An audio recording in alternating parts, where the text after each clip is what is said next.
मेधा शुरू से ही पढ़ने में होशियार और मेधावी छात्रा थी। अच्छी पढ़ाई के बाद अच्छा कॉलेज सिलेक्शन और फिर बहुत अच्छी जॉब।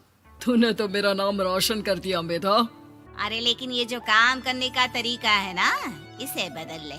18 घंटे काम करेगी तो कल को बच्चा कैसे संभालेगी? तुम्हारी तरह पागल नहीं हूँ माँ, जो बच्चे और परिवार में फंस जाऊँ। मैं तो जिंदगी खुल कर जीऊंगी। सब कहने की बात होती है बेटा, अपने बच्चे का सुख हर कोई चाहता है। वक्त बीतता है और मेधा की शादी हो जाती है। शादी के कुछ सालों में ही मेधा एक सुंदर से बेटे की माँ बन जाती है। अरे यार, मेरी मैटरनिटी लीव खत्म हो रही है, क्या करे? माँ भी नहीं आ सकती, कैसे मैनेज करूँ? ऐसा करते हैं, इसके लिए एक केयर टेकर रख लेते हैं, वो देखा करेगी इसे। मेधा को पति की बात जंच जाती है और वो केयर टेकर की तलाश शुरू कर देती है। एक दिन उन लोगों के घर एक महिला आती है जो दिखने में पढ़ी लिखी लगती है। जी, क्या काम है आपको? मैम, मेरा नाम स्नेहा है। आपका एड देखा केयर टेकर का, क्या मैं आपके यहाँ काम कर सकती हूँ? हाँ, क्यों नहीं, लेकिन आप तो अच्छे घर की लगती हैं, फिर नौकरी क्यों? दरअसल मेरे ससुराल वालों ने मुझे घर से निकाल दिया क्योंकि मैं माँ नहीं बन सकती और माता पिता भी नहीं है इस दुनिया में। तो अरे अरे, कोई बात नहीं, तुम लक्ष्य को ही अपना बच्चा समझो और यहीं रहना, और किसी भी चीज की जरूरत हो ना तो बता देना। नेहा खुशी खुशी लक्ष्य को संभालने लगती है। रात को जब मेधा घर पर आती है, अरे क्या बात है स्नेहा, तुमने खाना नहीं खाया क्या? अरे दीदी, आपका बेटा टाइम दे तब ना। अरे तो जब वो सोता है तब खा लिया करो। तब तो मैं इसके पास ही बैठी रहती हूँ।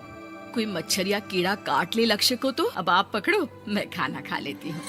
स्नेहा वहाँ से चली जाती है। बहुत ही अच्छे से ख्याल रख रही है ये लक्ष्य का। मेधा, इतना तो शायद तुम भी ध्यान नहीं देती। मेधा को पति की बात बुरी तो लगती है, लेकिन कुछ नहीं कहती। धीरे धीरे स्नेहा मेधा और उसके पति के साथ बाहर भी जाने लगी।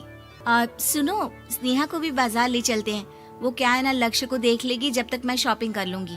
हाँ चलो, वैसे मैं चाह रहा था कि लक्ष्य को लेकर हम दोनों ही चलते।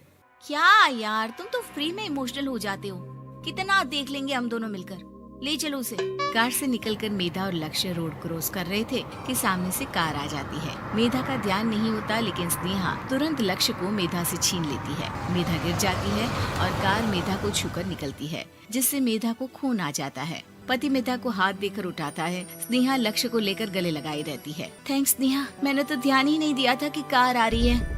स्नेहा का गुस्सा मालकिन पर टूट पड़ता है। अरे कैसी माँ है आप, अगर आज कुछ लक्ष्य को हो जाता तो मैं आपको कभी माफ नहीं करती। छोटा सा बच्चा है, उसे चोट लगती है तो पता है कितनी तकलीफ होती है। पति भी स्नेहा को देखने लगता है कि उसे क्या हो गया।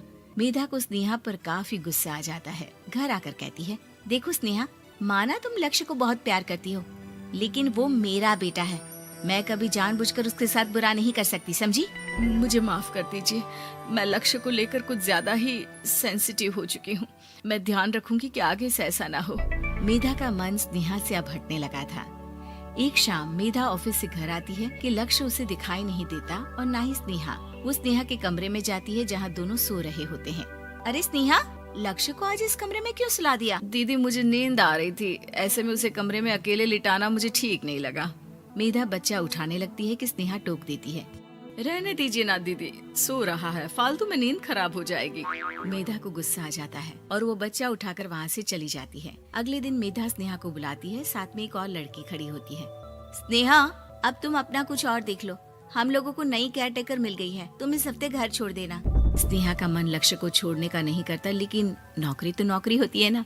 स्नेहा घर से चली जाती है। धीरे धीरे महीने और साल बीतते जाते हैं और लक्ष्य एक नौजवान लड़का हो जाता है। लक्ष्य, आज मुझे मंदिर जाना है, ले चलोगे?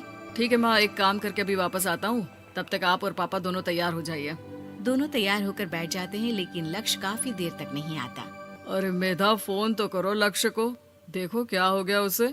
मेधा फोन करती है तो पता चलता है कि लक्ष्य का एक्सीडेंट हो गया है और वो सिटी अस्पताल में है। जल्दी चलिए, पता नहीं कैसा होगा मेरा बेटा। अरे चिंता ना करो, सब ठीक होगा, मैं अभी कार निकालता हूँ।